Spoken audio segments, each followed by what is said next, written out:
He was Ethan Sinclair, a name synonymous with wealth, power, and ruthlessly successful multi-billion-dollar deals. She was Chloe Jensen, a struggling waitress serving cheap coffee and sticky pancakes, barely making rent in the city that never sleeps. It started with a cruel joke. Ethan, bored with his sycophantic board, decides to mock the notion of common sense by asking the nearest person for financial advice. That person was Chloe. But when he finally stopped laughing and heard her first 5 words, the smirk froze on his face. The words weren't a cliché, they were a diagnosis of the very deal that was secretly rotting his empire from the inside. Prepare for a story of shocking twists, high-stakes finance, and the waitress who turned the tables on a titan. The air in the Sunrise Diner smelled of old frying oil, burnt sugar, and desperation, a familiar aroma to the patrons who frequented the establishment on the gritty edges of Manhattan's financial district. It was 6:45 a.m., and the city's power players were beginning their frenetic day, though few of them ever set foot in a place like this. One exception sat in a cracked vinyl booth near the back, shielded slightly from the early morning rush by a dusty plastic fern. This was Ethan Sinclair. At 35, Ethan was a poster child for modern wealth. Sharp, glacial blue eyes, a jawline carved from granite, and a suit, Savile Row, naturally, that probably cost more than the diner's monthly utilities. He was the CEO of Sinclair Global, a diversified holding company known for aggressive acquisitions and ruthless efficiency. Forbes had him pegged at $8.5 billion, and he carried the weight of that number in the tense, coiled energy he exuded. He wasn't there for the food. He was there for the anonymity. For the past 3 weeks, Ethan had been grappling with a problem that no amount of money could easily solve. It was a deal, a monstrous $2.1 billion acquisition of a struggling tech firm called Orion Dynamics, and it was bleeding Sinclair Global dry faster than anyone realized. His closest advisors, Mr. Beaumont the COO and Ms. Davies the chief counsel, were either offering useless platitudes or pushing a desperate double-down strategy. He needed a fresh perspective, but the echo chamber of his Manhattan penthouse and boardroom was suffocating. He lifted his chipped ceramic mug, frowning at the weak coffee. The waitress who approached was a study in contrasts to his own polished existence. Chloe Jensen was 26, tired and efficient. Her apron, though clean, was stained with the ghostly remnants of countless past spills. Her brown hair was pulled back into a no-nonsense ponytail, and her eyes, a startling shade of moss green, held the weary cynicism of someone who had seen too much struggle for her age. She worked 2 full-time jobs, juggling shifts at the diner and a late-night bar, all to pay off a mountain of student debt and support her ailing grandmother, Mrs. Evelyn Carter, who lived upstate. "More coffee, sir?" Chloe asked, her voice flat, not bothering with pleasantries she didn't feel. Ethan looked up, a sudden dark impulse seizing him. He saw her weary look, the cheap fabric of her uniform, the sheer gap between their realities. He felt a cruel, momentary urge to mock the very idea of expert advice from his world. He leaned forward, dropping his voice conspiratorially, yet loud enough to feel utterly ridiculous in the setting. "Actually, I need some advice, Miss Jensen." "Chloe," she supplied, not reacting, just holding the coffee pot steady. "Chloe," he repeated, savoring the name. "I'm facing a serious financial dilemma. A multi-billion-dollar acquisition that is underperforming. My top people are useless. I need a fresh, unbiased, utterly simple take. Tell me, Chloe Jensen, what should a man who just lost $300 million on paper do next? Give me your best, common-sense, financial wisdom." It was a joke, a malicious, bored, profoundly condescending joke. He expected a confused shrug, maybe a nervous suggestion like, "Sell everything," or "Buy more Bitcoin." He even allowed a faint, arrogant smirk to play on his lips, ready to laugh it off and drop a huge tip as a guilt offering. Chloe didn't blush, didn't stammer, and didn't look confused. She met his gaze, those moss-green eyes suddenly clearing, focusing with an intensity that felt like a physical challenge. She lowered the coffee pot slowly until the spout rested on the counter, making a faint clink. Then she spoke. Her first words cut through the low din of the diner, the scraping of forks, the sizzle of the grill, the chatter of tired commuters, with the precision of a scalpel. They were simple, yet devastatingly specific. "You're leveraged against a phantom." Ethan's smirk vanished. The temperature in the booth seemed to drop 20 degrees. Phantom? He knew that phrase. It was a term used internally, almost exclusively within the Sinclair Global M&A team, to describe the grossly inflated intangible goodwill attached to Orion Dynamics, the very goodwill his team had insisted justified the sky-high purchase price. No one outside his immediate, highly vetted inner circle should have ever known that specific piece of jargon, let alone applied it to this particular, secret deal. He stared at the waitress. His mind, trained for rapid analysis and crisis response, went blank for a crucial second. "Excuse me?" he managed, his voice now a low, dangerous growl. Chloe didn't flinch. She picked up the coffee pot, poured a fresh, steaming stream into his mug, and continued, her tone now purely analytical, entirely devoid of waitressing pleasantries. "Your Orion Dynamics acquisition is top-heavy, with intangibles on the balance sheet. But the intellectual property, the quantum compression architecture, that was supposed to be the core value driver? It's not proprietary. The lead architect, Dr. Annette Dubois, left 6 months before the acquisition and took the core methodology with her to her new startup. You bought a shell company with a valuation based on technology that is already in the hands of a competitor. You didn't buy technology. You bought a non-compete clause that isn't worth the paper it's printed on, because Dr. Dubois developed the architecture before she was under Orion's full contract. She paused, looking not at him, but past him, as if reading a ledger on the wall. The immediate solution isn't to divest or double down. It's to stop the hemorrhaging by issuing a conditional SEC disclosure on the IP viability by end of day, Friday. That will stabilize the stock. Sinclair Global is currently down 14% this quarter, largely due to this undisclosed risk, before the market reacts to the inevitable leak. And you need to hire back Dr. Dubois at any cost, or failing that, immediately initiate a patent infringement lawsuit against her new firm, Ether Systems, using the residual licensing agreements from Orion's previous iteration, Phase Shift Labs. It won't win, but it will buy you 6 months of market confidence. If you wait another week, your competitor, Montgomery Group, will use this vulnerability to launch a hostile takeover bid. Chloe placed the coffee pot down, looked Ethan Sinclair directly in the eye, and finished with quiet authority. "Your coffee is going cold, sir. Is there anything else I can get for you?"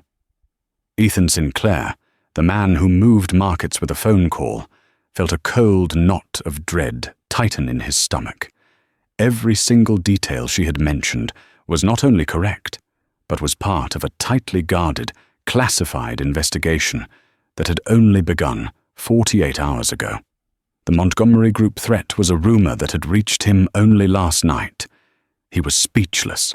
The joke had just become the most terrifying, pivotal moment of his career. Ethan Sinclair did not tip. He did not ask for the check. He simply rose from the booth, his movements precise and predatory, the Savile Row wool brushing against the cracked vinyl.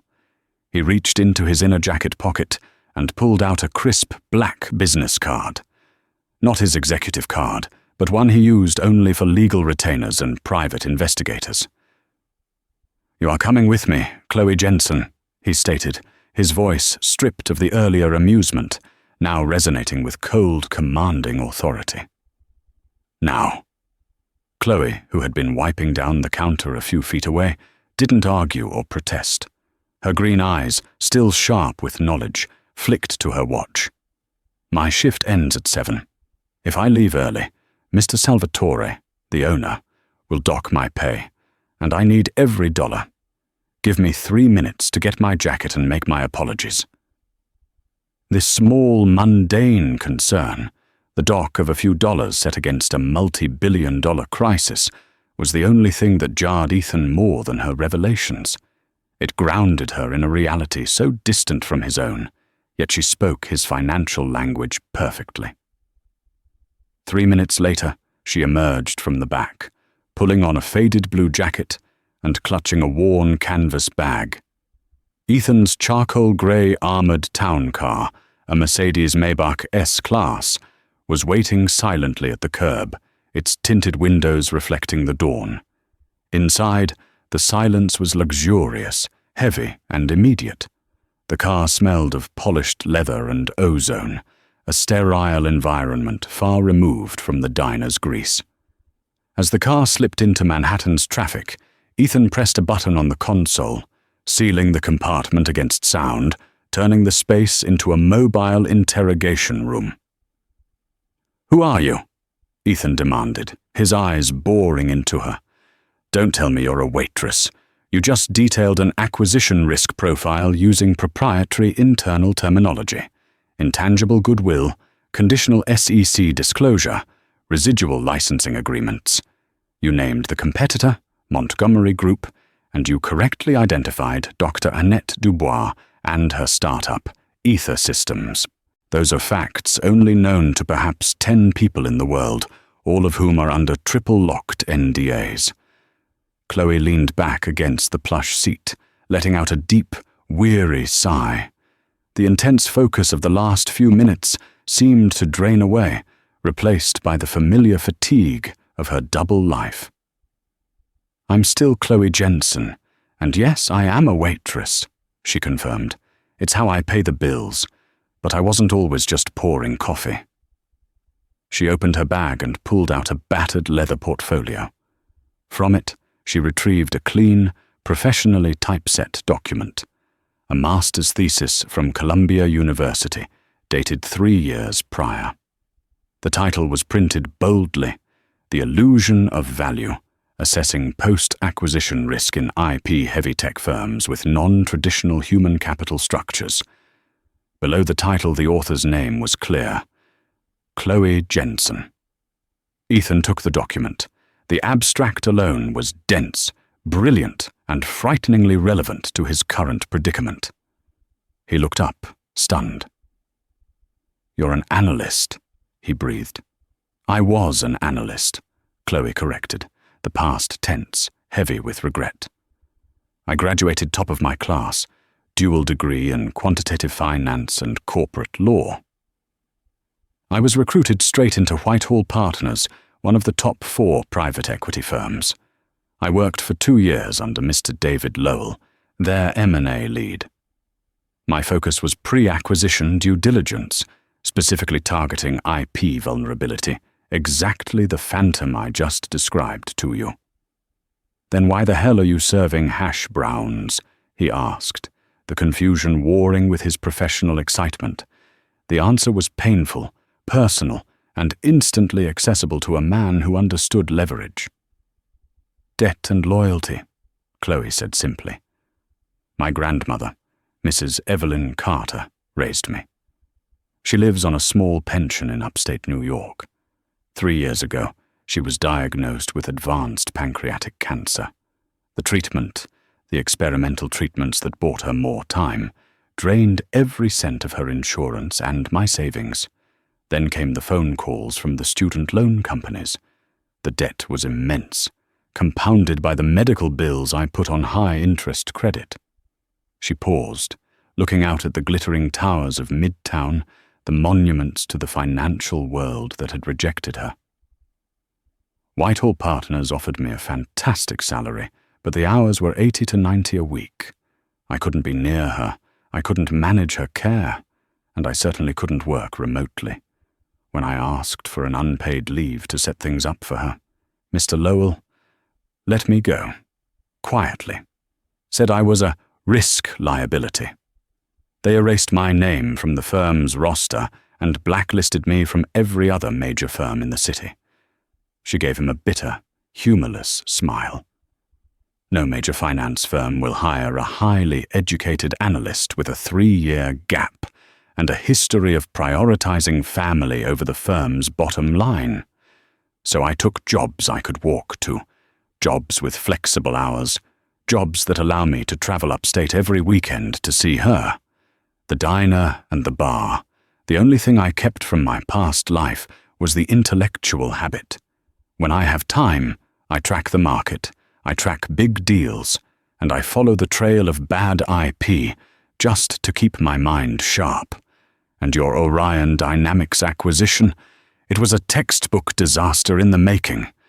I've been watching Sinclair Global's stock hemorrhaging for weeks, just waiting for the disaster to hit the news. Ethan's predatory energy softened, replaced by a deep, calculating respect. He hadn't found a genius savant. He had found a professional exile, a true insider whose personal crisis had afforded her an utterly unique, external view of his empire. Her knowledge wasn't a coincidence. It was the result of high-level training and bitter experience. You knew all of that detail just from watching the stock? Ethan pressed, still skeptical about the specifics. The stock drop was the symptom, Chloe explained, her voice regaining its analytical edge. The Orion deal involved a $50 million deferred payment to the original developers, led by Dr. Dubois, contingent upon certain IP performance metrics. When your stock dropped, I checked the Orion filings. The deferred payment was abruptly cancelled 3 days ago. That meant the performance metrics had failed spectacularly. I checked the patent register. Dr. Dubois filed a nearly identical provisional patent for ether systems last month, using a crucial piece of pre-contractual development data that Orion forgot to secure. That's the Phantom. It wasn't hard to piece together the rest. Ethan leaned back, a profound sense of validation washing over him, quickly followed by the shame of his earlier condescension. He had almost let the most valuable piece of intelligence walk out the door over a cheap joke. "You are exactly what I need," Ethan declared, his gaze hardening into resolve. "I was wrong to mock you. I apologize. But now we are past that. Mr. Beaumont, my COO, and Ms. Davies, my chief counsel, are currently managing this crisis, and they are either incompetent or compromised. I need to move quickly before the end-of-day Friday deadline you suggested. I need proof of the Dubois IP flaw and a plan to secure market confidence within 48 hours. He held up the business card. "You don't need a job. You need an immediate solution to your financial crisis. I need an immediate solution to mine. I propose a contract. For the next 72 hours, you are my chief strategist.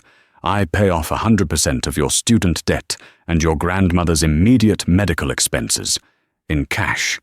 Right now. Today. If we successfully stave off the Montgomery Group threat, you get a $5 million bonus. If we fail, you still keep the debt relief. Do we have a deal?" Chloe looked at the glittering tower of Sinclair Global as the car pulled up to the secured garage entrance. $5 million. The complete erasure of her debt. The thought was intoxicating, terrifying, and profoundly liberating. "The terms are acceptable," Chloe said, meeting his eyes with equal professional seriousness. "But on one condition, Mr. Sinclair. In this office, I am not the waitress. I am your analyst. You listen to me. And if your team is truly compromised, you take orders only from me, filtered through you. Can you handle taking direction from a former waitress? Ethan managed a faint, genuine smile, the first one in weeks. Lead the way, analyst. We have a company to save. The transition from the cracked vinyl booth to the gleaming mahogany of the Sinclair Global executive floor was jarring, even for someone who had once worked at Whitehall. Ethan led Chloe straight into the war room, a spacious conference room overlooking Central Park, its glass walls designed to project transparency while insulating the power within. The atmosphere was toxic. Mr. Oliver Beaumont, the COO, a man whose expensive suit could not hide his nervous sweat, was shouting into a phone about stock stabilization. Miss Diana Davies, the chief counsel, a woman with steel-grey hair and a reputation for razor-sharp legal maneuvering, sat at the table, her face pale, stacking legal pads as if preparing for a final defense. The moment Ethan entered, flanked by the diner waitress in her faded blue jacket, the room fell silent. Beaumont's jaw dropped mid-sentence. "Ethan, who the hell is this?" Beaumont demanded, his voice thick with professional outrage. "We're discussing a potential margin call, and you bring a guest?" "This is Chloe Jensen," Ethan stated, walking to the head of the table. "She is my new, temporary chief strategy officer. She has identified the core vulnerability we've been missing. She will be leading the strategy briefing for the next 72 hours. Beaumont burst into laughter, a harsh, barking sound. "A waitress? Did you lose your mind, Ethan? We need a strategic legal filing, not a lunch order." Ms. Davies, however, was silent, watching Chloe with an unsettling intensity. "Mr. Beaumont," Chloe interjected calmly, stepping past Ethan and placing her canvas bag on the table. "The vulnerability is Dr. Annette Dubois' IP transfer to Ether Systems, correct? And the primary risk is that Mr. Montgomery of Montgomery Group uses this undisclosed, non-proprietary IP status to argue Sinclair Global misled the market, forcing a drop in shareholder confidence that makes his hostile bid viable." Beaumont's laughter died in his throat. He squinted at her, his face momentarily blank. "How do you know that?" "She knows it because she's right," Ethan cut in, taking a seat and gesturing for Chloe to stand. "And she also knows that Montgomery Group is preparing a tender offer that will hit the wire by Monday morning, unless we stabilize the stock."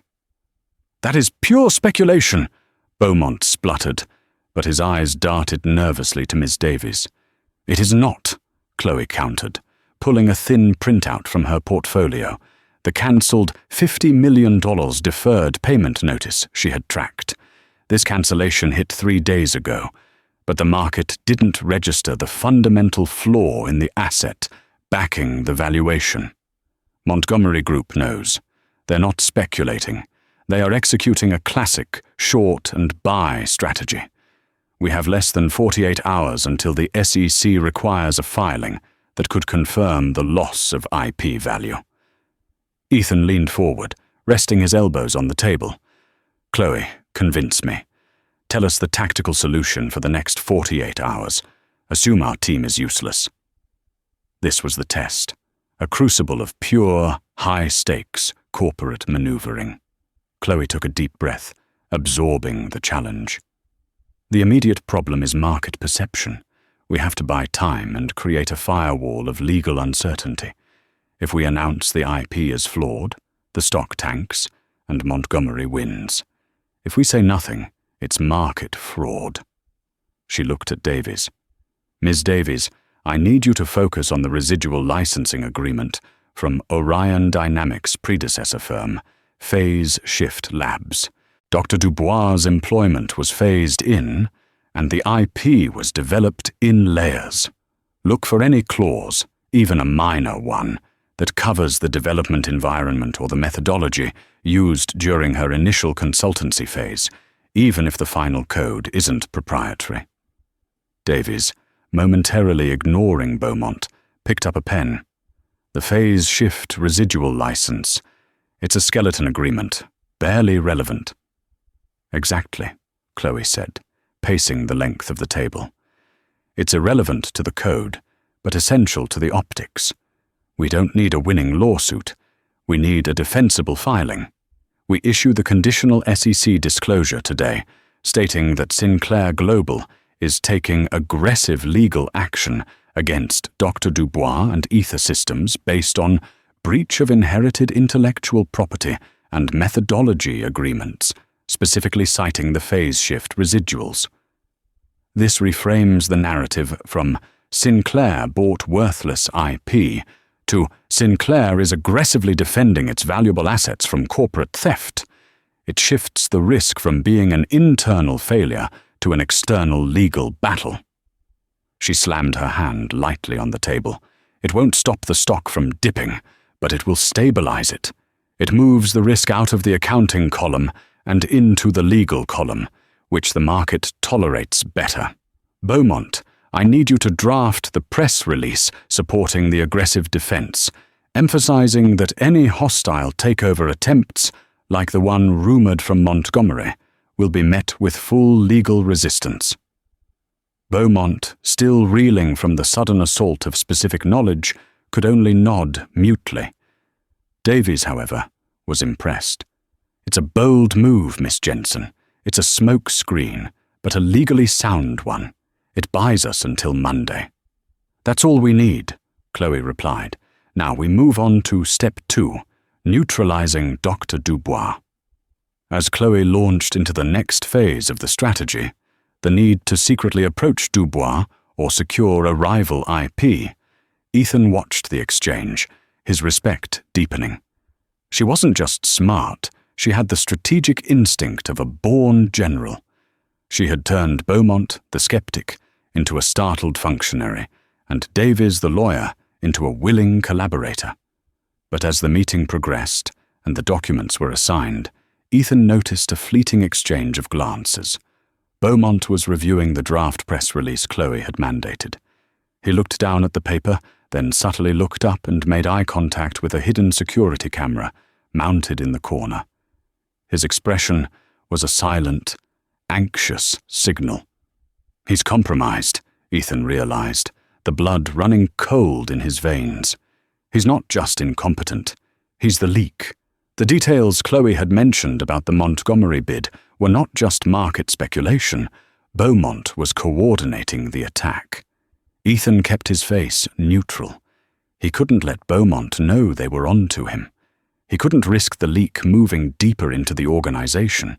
He needed a strategy to confirm the betrayal, and he couldn't trust anyone in the room, except the waitress. Excellent work, Chloe, Ethan announced, ending the session abruptly. Beaumont, Davies, execute the filings. Meet back here at 8 a.m. tomorrow. Chloe, you're with me. We have a private matter to discuss. As they left the room, Ethan glanced back. Beaumont was already on his phone, moving away from the table, his words low and urgent. Ethan and Chloe spent the afternoon working in Ethan's private, soundproof office, a stark space dominated by multiple digital trading screens. Ethan had his legal team draft the contract, a detailed agreement protecting Chloe, guaranteeing the debt relief, and confirming the $5 million bonus, which he had signed and legally notarized within the hour. The initial SEC filing is in progress, Ethan reported, pulling up a live graph of the Sinclair Global stock. It had stabilized, holding the line just above the critical margin call threshold. Your smokescreen worked, at least for today. Now the real problem. Beaumont is the leak. Chloe didn't look surprised. I suspected it. He reacted too defensively to the Montgomery mention.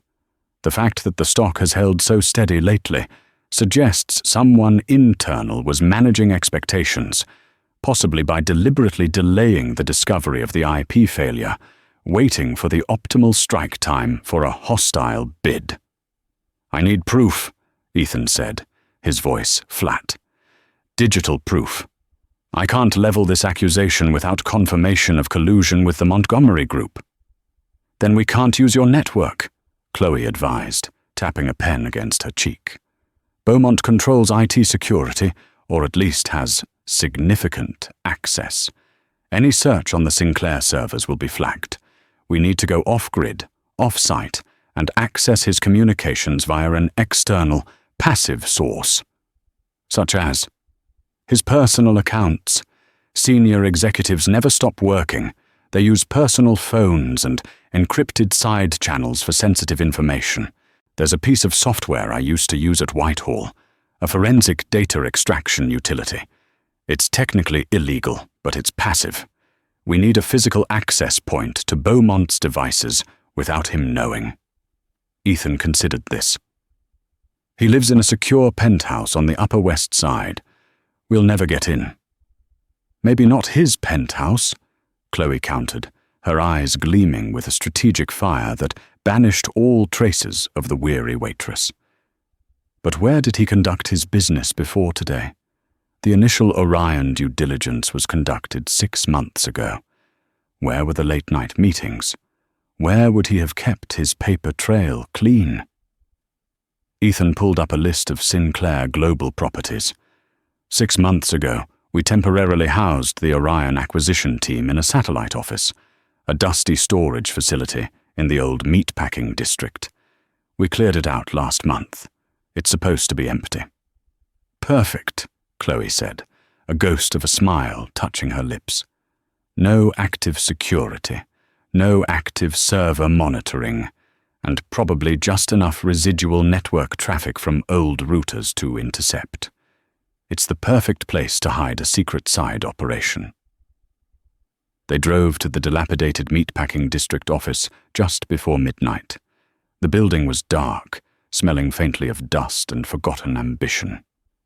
Using Ethan's biometric key, they accessed the main floor.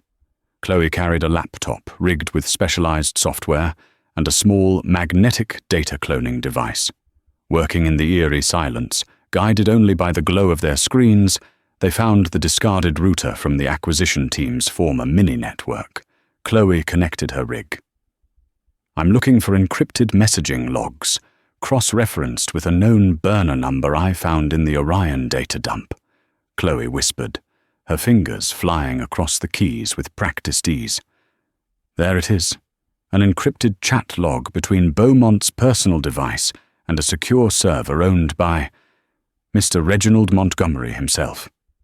Ethan watched the data stream across the screen. The evidence was damning. Beaumont hadn't just been leaking. He had been actively constructing the hostile bid with Montgomery.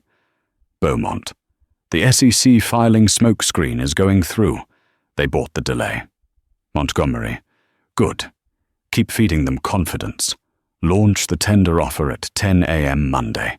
The IP weakness is already priced in on our side. We hit them hard while they are distracted by the Dubois lawsuit. Beaumont. The new CSO. Some girl. She's pushing the Dubois lawsuit. She's surprisingly sharp. Be careful, Montgomery. A distraction, Oliver. We move on Monday. Your bonus is contingent on success. Ethan felt a surge of cold fury. This wasn't just corporate espionage. It was personal betrayal. He had trusted Beaumont for 15 years. We have him, Ethan said, closing the laptop. Wait, Chloe stopped him. Her eyes narrowed as she scrolled through the logs one last time. There's one more set of messages, much older, dating back to before the acquisition was finalized. It's a different, highly secure channel, and it involves 3 parties. She cracked the encryption after 20 tense minutes. The logs revealed a series of desperate messages from Ms. Davies, the chief counsel, to Beaumont, referencing financial coercion and the safety of her family. Davies. Oliver, you promised my son's legal fees would be covered. He's going to jail if I don't sign off on the due diligence waivers. Beaumont. Do as Montgomery says, Diana. The waivers go through, or your boy, Mr. Samuel Davies, pays the full price for his indiscretion. You have no choice. The twist was profound. Miss Davies wasn't a co-conspirator. She was a victim, blackmailed into overlooking the IP flaw to protect her son, Samuel, who was facing a serious, undisclosed legal issue that Montgomery was leveraging. Beaumont used blackmail to force Davies to sign off on the acquisition's flawed due diligence, Chloe concluded, her voice low. That explains her terror in the boardroom. She's not compromised. She's enslaved. We can turn her. Ethan looked at Chloe, the glow of the screen illuminating her face. She was utterly exhausted, but her mind was incandescent. You don't just find the enemy, Ethan said softly. You find the leverage. That's finance, Mr. Sinclair, Chloe replied, gathering her equipment. Now we know our enemy, and we know our ally. We stop the joke, and we turn the tables. The first order of business on Saturday morning was securing the unexpected ally. Ethan and Chloe met Ms. Davies at a small anonymous law office known for handling sensitive, non-disclosure-required legal matters. When confronted with the printed logs detailing Beaumont's blackmail of her son, Samuel, Davies broke down. He threatened to expose Samuel's involvement in a minor securities fraud from 2 years ago, enough to ruin his career and land him in prison. Davies wept. Montgomery got the information through his network. I had to let the Orion due diligence slide. I am so sorry, Ethan. Your sorrow is noted, Diana, Ethan said, his voice firm but surprisingly compassionate. But your cooperation now is what matters. Chloe has a plan to not only clear your name, but neutralize Beaumont and Montgomery, using the very leverage they think they possess. Chloe stepped forward, her hand resting gently on Davies's shoulder. Miss Davies, you are now our mole. You continue to play your role. We need you to feed Beaumont false confidence. Tell him the legal defense is weak but proceeding, and that Ethan is distracted and arrogant. Crucially, tell him we are secretly meeting with a rescue buyer, a private equity firm, Concord Partners, offering a low-ball exit offer. A rescue buyer? Davies sniffled. A lie, Chloe confirmed. Beaumont will take that rumor straight to Montgomery, who will see it as a sign of weakness and be emboldened to proceed with the Monday morning hostile bid. This gives us the element of surprise. With Davies cooperating, the next phase was the most critical, turning the core IP asset, Dr. Annette Dubois, against Ether Systems. Using his private security detail, Ethan located Dr. Dubois at a heavily guarded R&D facility in Silicon Valley.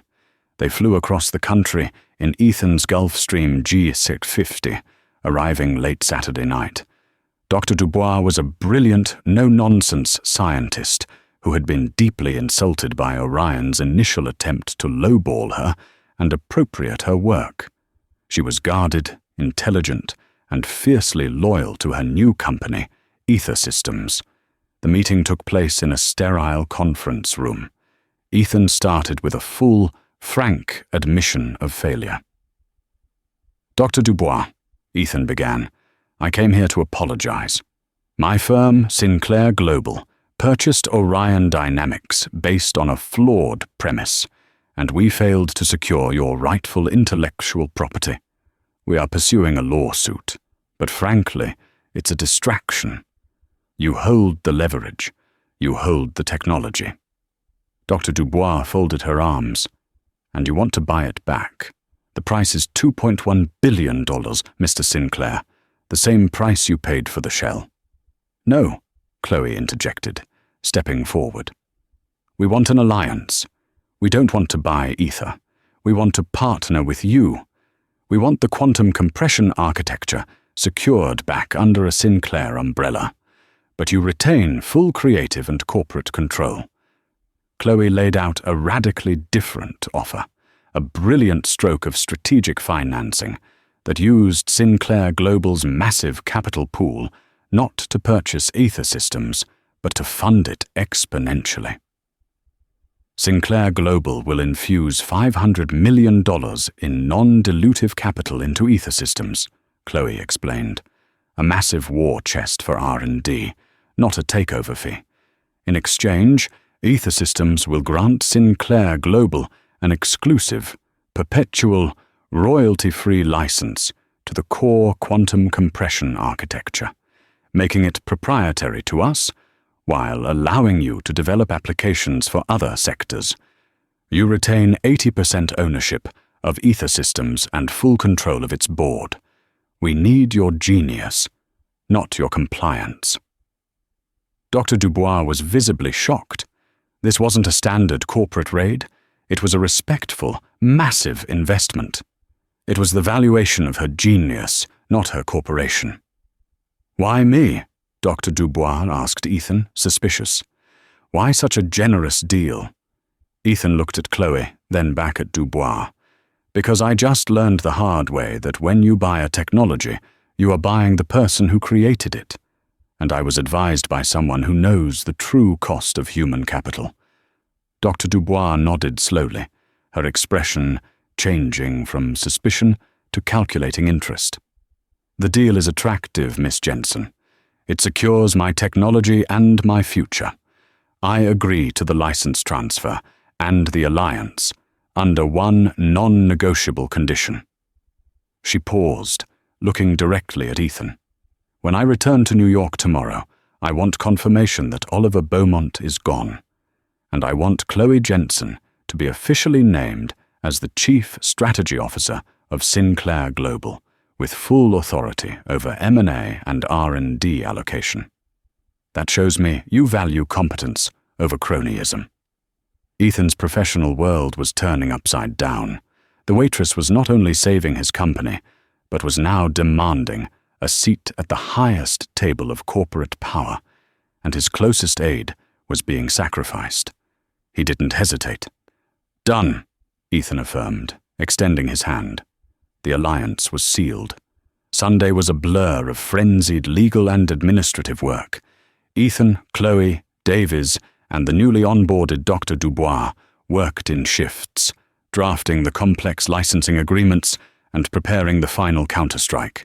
Chloe, running on 3 hours of sleep and pure adrenaline, was flawless, anticipating legal loopholes, correcting financial modeling, and managing the entire execution like a seasoned conductor.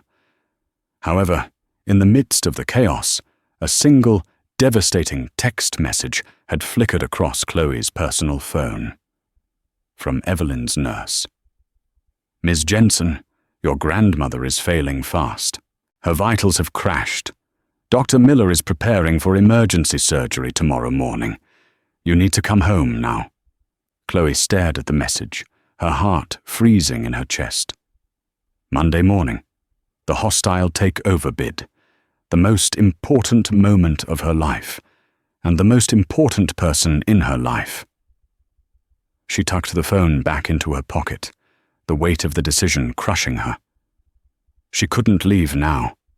Everything, her future, her grandmother's debt relief, Ethan's company, depended on the next 12 hours. She decided to trust the doctors and focused on the job. The showdown. Monday, 9:45 a.m. The Sinclair Global Emergency Board meeting was tense. The board members, mostly old money and conservative voices, were nervous.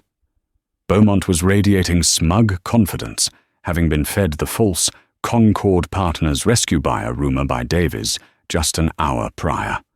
He looked ready to execute the final, fatal betrayal. At 10:20 a.m. sharp, Reginald Montgomery, CEO of Montgomery Group, a rival known for his predatory tactics, swept into the room, flanked by his legal team. He smiled broadly, a wolf at the door. "Good morning, gentlemen," Montgomery purred, ignoring Chloe completely. "I regret the timing, but Montgomery Group is formally submitting an all-cash tender offer to acquire 51% of Sinclair Global at a 15% premium to today's opening price. Given the current undisclosed, systemic failure of the Orion Dynamics acquisition, which we now know to be wholly lacking proprietary IP, I believe this offer provides the only stable exit for your nervous shareholders." Beaumont chimed in smoothly, a prepared speech in hand. Mr. Montgomery is correct. I advised Ethan against this risky acquisition months ago. The IP is worthless. The Montgomery offer is sound, and I recommend we accept." Ethan remained silent, his gaze fixed on Chloe, who stood behind him, radiating calm professionalism. "Mr. Sinclair," Montgomery said, leaning over the table, "you have 30 minutes to respond, or the filing goes to the SEC." Chloe stepped forward, placing a single, pristine white folder on the table.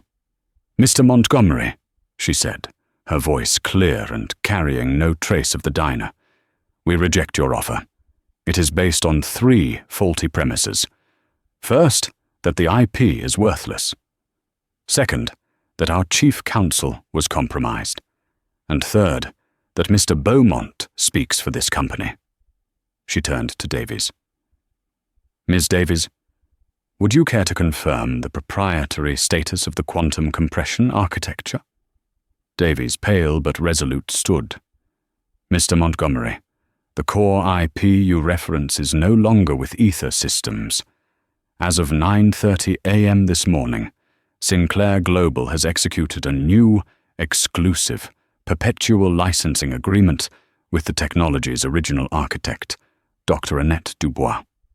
The IP is officially proprietary to Sinclair Global. I have the signed agreement." Montgomery's smile flickered. "A last-minute contract won't save you. The initial acquisition was based on fraud. That is criminal negligence." "Which brings us to premise 2, Chloe continued. She nodded at a side door, which opened to reveal Dr. Dubois, entering the room with a stack of technical reports, confirming her presence and alliance. "Mr. Beaumont," Ethan said, finally speaking, his voice icy, "I believe Miss Davies has something she needs to share with the board regarding your management of the Orion due diligence." Davies laid a folder on the table. "Mr. Beaumont, your collusion with the Montgomery Group to force a hostile takeover is now documented, and your actions to coerce me into signing flawed due diligence waivers through the illegal financial leverage of my son, Samuel Davies's legal difficulties, are now fully recorded and sealed. You are fired, effective immediately, and you will be facing a full SEC investigation, corporate fraud charges, and a suit for civil conspiracy." Beaumont's face turned grey. "This is slander. I am the COO. I demand to see proof." Chloe pressed a button on the conference phone, and the encrypted chat logs from the meatpacking district office, including Beaumont's eager planning with Montgomery, began to play audibly throughout the room. Montgomery, realizing his internal asset was compromised, slammed his hand on the table. "This is a fabrication. I will see you in court, Sinclair." "You can try," Ethan replied, rising slowly. "But at 10:15 a.m., the SEC filing confirming the resecured IP and the new investment structure with Dr. Dubois will hit the wire. Your tender offer is now based on a lie and an internal conspiracy. Your bid is invalid, and your stock just suffered a major destabilization. Thank you for playing." The board erupted in stunned, then joyous applause. Montgomery and his team stormed out. Sinclair Global was saved. Ethan turned to Chloe, his face beaming with triumph. "We did it, Chloe. We saved the company." He moved to embrace her, but stopped when he saw her face. It was white, haunted, and tear-streaked. She was looking not at him, but down at the phone, clutched in her hand. "Chloe, what is it?"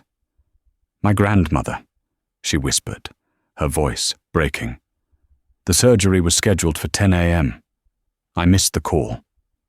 The sudden realization that in the pursuit of his billions she had nearly sacrificed her anchor hit Ethan with devastating force. The victory felt hollow, metallic, and poisonous. The board meeting ended with thunderous relief. Ethan had won, the Montgomery Group was retreating, and Sinclair Global's stock was already beginning its confident ascent. But Ethan felt none of the usual euphoria of victory.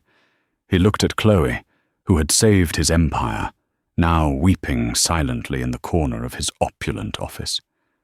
"I need to go," Chloe said, wiping her eyes. "She's all I have left."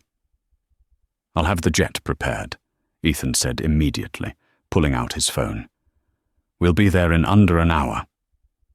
On the flight upstate, Ethan made calls. He secured the top specialists for her grandmother, Mrs. Evelyn Carter, and cleared the entire wing of the hospital for her exclusive care. He didn't think about the cost. The zeros meant nothing compared to the fear in Chloe's eyes. By the time they arrived at the small provincial hospital, the emergency surgery was over. Dr. Miller met them in the waiting room. "Mrs. Carter is stable," the doctor confirmed, relieved. "The tumor was aggressive, but we removed it all. She's strong, Miss Jensen. She's asking for you." The immense wave of relief that washed over Chloe was physical. She held Ethan's arm, tears streaming down her face, a gratitude too profound for words. 2 days later, back in Ethan's Manhattan penthouse, which Chloe was now using temporarily while her grandmother recovered, Ethan presented her with the final contract. "The $5 million bonus is in your account. The debt is gone. Every outstanding medical bill for Evelyn is paid, and I've established a private, non-taxable trust fund of $20 million to cover her lifelong care," Ethan announced, his tone formal. "And here is the formal contract to make you the Chief Strategy Officer of Sinclair Global. $1.5 million base salary, plus stock options. It's yours." Chloe looked at the contract. The paper felt heavy, saturated with power and endless ambition. It was everything she had ever intellectually strived for: the recognition, the authority, the billions at her fingertips. She looked up at Ethan, who was standing there, expectant and proud. He was still the master of the universe, but the icy detachment was gone. He looked exhausted, human, and vulnerable. "Thank you, Ethan," she said, using his first name for the first time without a trace of irony. "But I can't sign this." Ethan frowned. "What? Why not? You earned this. You saved my company. This is your life's work."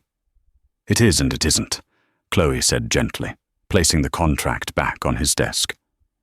"I didn't quit Whitehall because I wasn't good enough.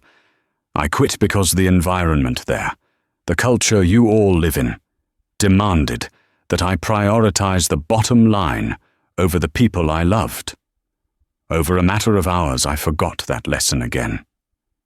I left my grandmother when she was wheeled into surgery just to save your stock price." She walked toward the glass wall, looking out at the city of lights. "The irony is, Mr. Sinclair, you asked a waitress for financial advice as a joke. I gave you the best financial advice of your career. But now, I have to give you the best life advice of your career. You are leveraged against a phantom." Ethan turned, confused. "A phantom? What are you talking about?" "The phantom is the illusion that the next billion, the next deal, or the next victory is what gives your life meaning," Chloe explained. "You have no priorities outside of Sinclair Global. You have no contingency plan for happiness. You nearly lost everything because you couldn't trust your own people, and you only saw value in the financial metric. You need to diversify your personal portfolio. You need a life outside of this room." She picked up her worn canvas bag. "I saved your company. You saved my family. We are even. My bonus is enough for me to pursue what I wanted to do when I first left the firm, creating a non-profit consulting service for small businesses and families trapped by predatory loan and debt cycles. I'm going to leverage my genius for people who aren't chasing billions, but just need to pay their rent." She left the contract on the desk and walked toward the door. Ethan stood frozen. He looked down at the contract, a symbol of the life he was still trapped in, then looked at the door through which Chloe was walking, toward a life of genuine purpose. He rushed forward, not to stop her, but to accept his defeat. "Chloe, wait. I understand, but please take this. It's a signed, blank check. For anything. For ether systems, for your non-profit, whatever you need to start." Chloe turned and smiled, a pure, unweary smile he had never seen in the diner. "I don't need your money anymore, Ethan. I need your friendship. And I need you to understand that the greatest asset you own isn't on a balance sheet. It's the ability to choose what you value. Start there." She left. Ethan didn't chase her. He stood in the massive, silent room, holding the unsigned contract. He had everything, yet the one thing he truly wanted, the respect and partnership of the brilliant woman who had seen through his facade, he couldn't buy. In the weeks that followed, Ethan Sinclair changed. He didn't sell Sinclair Global, but he restructured it. He fired Beaumont, but he promoted Davies, giving her the authority and autonomy she deserved.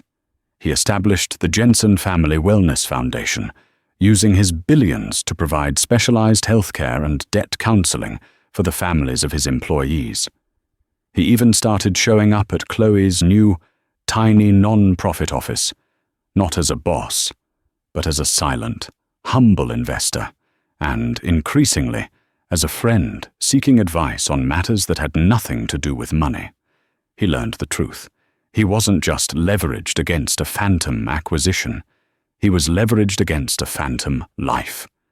And it took a waitress, serving bad coffee and good wisdom, to show him the true value of the portfolio he should have been building all along. And that is the incredible story of Ethan Sinclair and Chloe Jensen.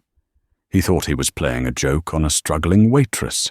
She ended up saving his company and teaching him that his multi-billion-dollar empire was leveraged against a phantom, the illusion that wealth equals worth. Chloe walked away from a $1.5 million salary, choosing family and purpose over power, while Ethan found a way to use his money for good, finally building a meaningful legacy. Their unlikely alliance proves that genius is often found in the most unexpected places, and the best advice is the kind money can't buy. If this story of corporate drama, betrayal, and redemption inspired you, please like this video, share it with someone who needs a reminder about true value, and subscribe for more powerful, real-life inspired tales of high-stakes twists and life-changing encounters.